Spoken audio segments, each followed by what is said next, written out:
It's nice and warm by the fire. As we head into the coldest months of the year, what's in store for the real estate market? It appears we have solved, at least for the short term, the supply problems, as inventories have almost doubled in the past few months across most regions of the GTA and southwestern Ontario.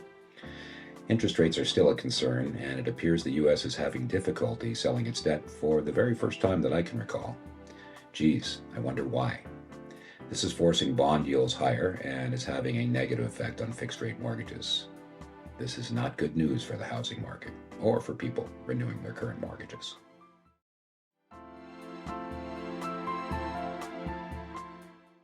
Hello, everybody. Welcome back to the channel. It's Mike Brown here with Remax in Toronto. Looks like I could use a bit of a haircut.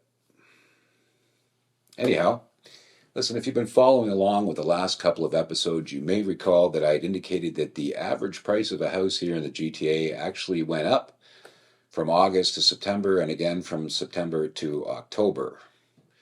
Well, there's three house prices that we kind of track, and there's the average price and the median price.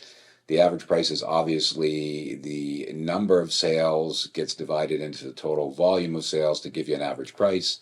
And the median price is half as many houses selling over that and half as many houses selling under that. And then there's the benchmark price. The benchmark price is a house that represents the most commonly sought after set of features in the marketplace.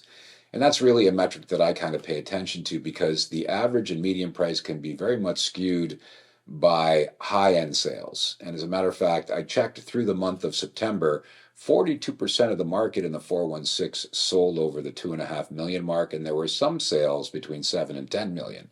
And that can kind of skew what's happening with the average and the median price. So again, the benchmark is the one that I like to pay attention to. So listen, what is the real state of real estate here in the GTA in southwestern Ontario? Some agents are going to tell you that the sky is falling and that we're about to see a massive retraction in prices across the region. Well, other agents are going to tell you that there's never been a better time to consider making a move because there's so much more housing to choose from. That, and with Canada's aggressive immigration policy, prices over the long term are just going to continue to rise. Well, I don't know if you heard, but the government recently announced that they're trimming their immigration target from 1 million to 500,000 people. Guess we're just going to have to wait and see if that helps affordability in any way. It's not a one-size-fits-all kind of market. That's the truth of it. And if you're a professional, honest, full-time real estate agent without a hidden agenda, the truth actually lies somewhere in between. So for the purpose of today's episode, I thought I'd kind of address who the market may suit and who perhaps it might not. So let's start off by talking about the first-time buyer. Well, if you're a first-time buyer and you've been fortunate enough to scrape together enough cash to be able to consider purchasing your first home or condo, it's quite likely you're not excited about interest rates and the rate that you're going to be quoted for a 2 to 5 year term mortgage currently. And then there's the stress test, the amount of income that you're going to require to qualify for that mortgage. That's probably going to leave you a little depressed as well. And speaking of that stress test, I think we all know why the government instituted the stress test, and in hindsight, it was probably a very good idea. But now that we've reached the top of that rate cycle, maybe now is the time to consider lowering the stress test a little bit to allow some people into the housing market. Just my thoughts. Anyway, back to the first-time buyer. If I was a first-time buyer, I'd probably be sitting on the sidelines for the next 30 to 60 days as we go into the winter season here. I'd want to see what's happening with that inventory. Is it going to continue to rise, or is it going to get consumed by the buyers who are able to purchase right now? And additionally, you're also going to want to keep an eye on the fixed rates for mortgages between 2 and 5 years. At the filming of this episode, the bond yields are dropping, which is having a positive effect on those fixed rate mortgages, which appear to be coming down a little bit.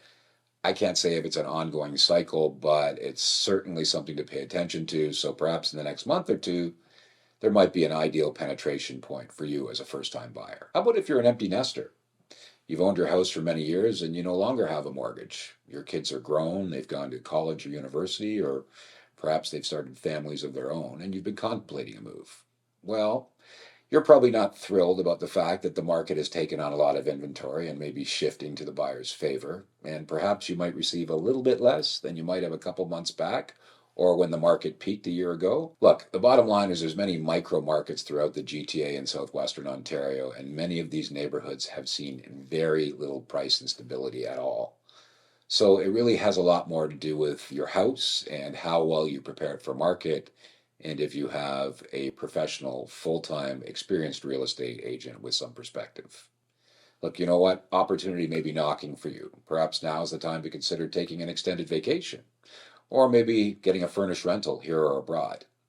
As we get older, we're more than likely long on cash and short on time, so opportunity may be knocking for these folks. Now, on the flip side, maybe your family's still growing and you're outgrowing your current home or condominium. Well, there's a certain relativity to this purchase and sale because it's happening at the same time. The good news is the market now favors conditional sales on the sale of purchased property. So you will have some added flexibility in trying to get this whole process to come to fruition. And if you are lucky enough to perhaps have savings in another area, investments, or perhaps an inheritance, now might be a very good time to explore your options. Now, not everybody is going to be quite so positive in their pursuit of their next move. If you happen to be an investor or a home or condo owner who purchased your property, say in the last 2 to 3 years, and you're starting to see, well, you're coming up for renewal on your mortgage or your variable rate mortgage has caused your payment to increase or your principal payment to become invisible. You may be feeling the stress of the market currently, and you may need to start contemplating taking some of that equity gain out of your property and selling. So my suggestion to you is, if you don't have deep pockets and you can't weather the storm of these high rates for the next 12 to 18 months, considering a sale may be the only option that you have left. And again, making sure that your property is prepared professionally for market is going to go a very long way to determining whether or not you're successful in this task of selling this property. Bottom line, folks, nobody likes these high rates, and cash is king. And having somebody to help you through the process with perspective and experience is going to be essential to reaching your goal. Now, one of the things that's kind of concerning me about all these shifts in the marketplace is just how much inventory we're seeing come to the market for condominiums in the 416, condominium rentals in the 416, and freehold rentals.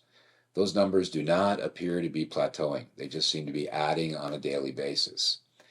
And to me, this would appear to be the entry-level investor market not being able to sustain those investments, and tenants now reaching a point where they're saying, I can't afford the rent that you're asking. You know, it was all well and good over the last year for investors to pass on the increased cost of borrowing to their prospective tenant, but that doesn't appear to be working any longer. And let's face it, if you are a first-time investor attracted to the market by incredibly low interest rates and variable rate mortgages, you're probably the first one to be feeling the stress right now. And if the tenants are no longer able to meet your rent expectation, you're probably going to have to consider selling. This appears to me to be a bit of a signal that the herd is turning. And let's just hope that this herd doesn't turn into a stampede. Now, without further ado, let's get a look at that inventory story.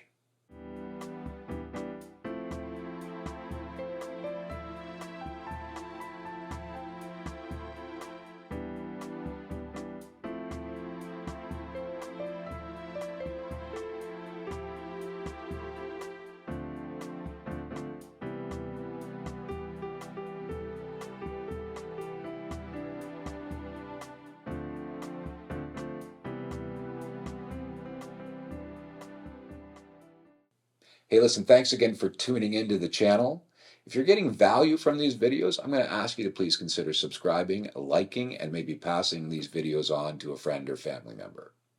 And until the next episode, this is Mike Brown with RE/MAX, uncovering the real estate of real estate here in the GTA and Southwestern Ontario.